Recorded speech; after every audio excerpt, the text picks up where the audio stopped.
On February 22nd, Putin declared war on Ukraine. The Russian army started with a blitz, opening multiple fronts simultaneously. From the north, the northeast, from the eastern regions of Donetsk and Luhansk, where the Russian army was already present, and of course in the south from Crimea.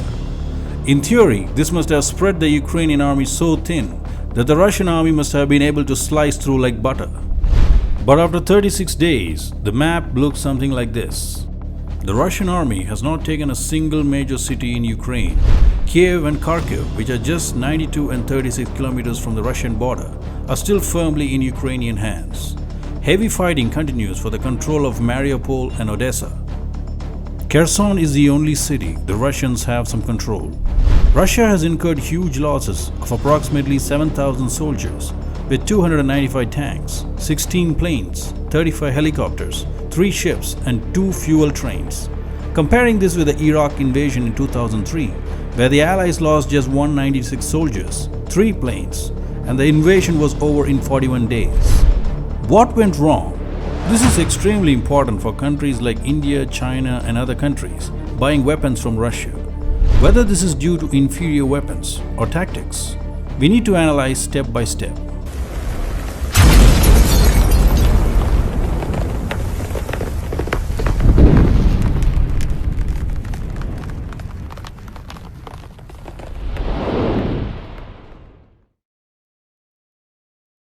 The very purpose of the war was to unseat the pro-Western Ukrainian government under Zelensky and install a puppet pro-Russian government there, without causing much loss of life and without much collateral damage.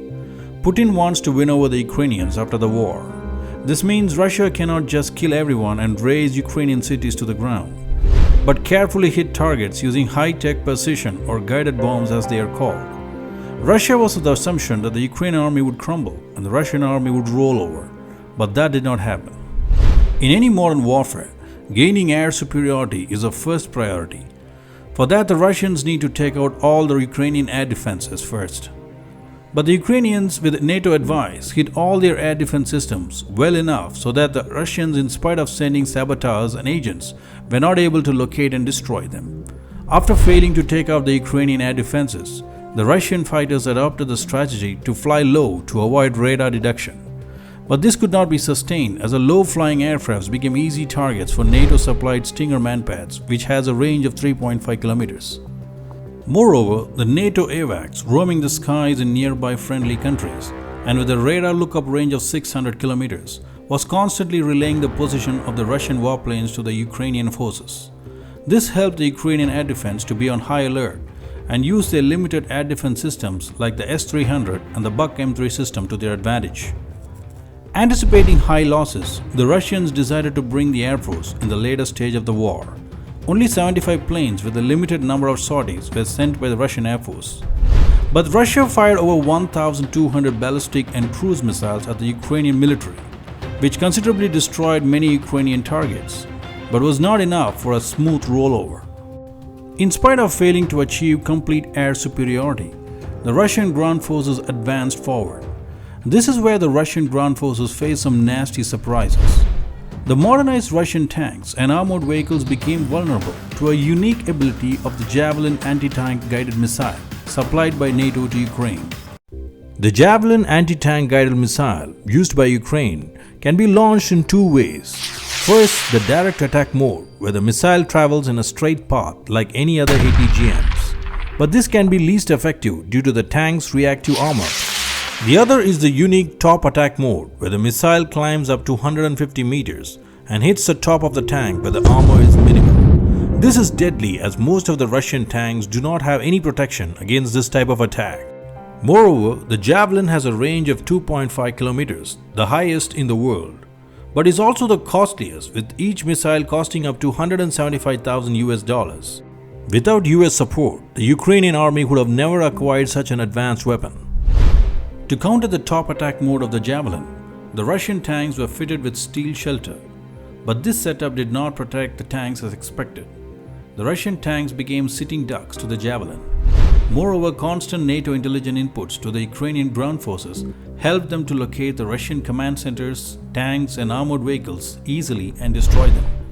No sooner the Ukrainian army were able to target and kill senior Russian generals. Russia responded with using more crude bombs like the thermobaric and cluster bombs. Russia expected the thermobaric bomb to be a game changer. The thermobaric bomb used by Russia recently is a kind of bomb that uses oxygen in air to generate a high temperature explosion capable of vaporizing humans. A plane drops a precision guided thermobaric bomb on the target. The bomb then causes a small explosion from where the smoke of the explosive material is dispersed. A second explosion would ignite the smoke, causing a huge explosion, thereby vaporizing humans in the area. Russian forces began using these weapons to inflict greater destruction, and that will compensate for the poor performance. But the more bloody the war gets, the more hatred Ukrainians will develop for Putin and Russia as whole. Another apparent incompetence seen was the lack of coordination with air and ground attack troops. NATO observed many Russian columns moving without the cover of their air defense. It was clearly visible of the poor logistical arrangement the Russians have made, making many tanks stranded on their way due to lack of fuel. Having lost over $1.26 billion worth of military hardware and 7,000 personnel, Russian morale is at its all-time low. Russia is going to unleash hell on Ukraine with crude unguided bombs and indiscriminate artillery fire. Putin would not pull out unless he can justify the very cost of war he has unleashed.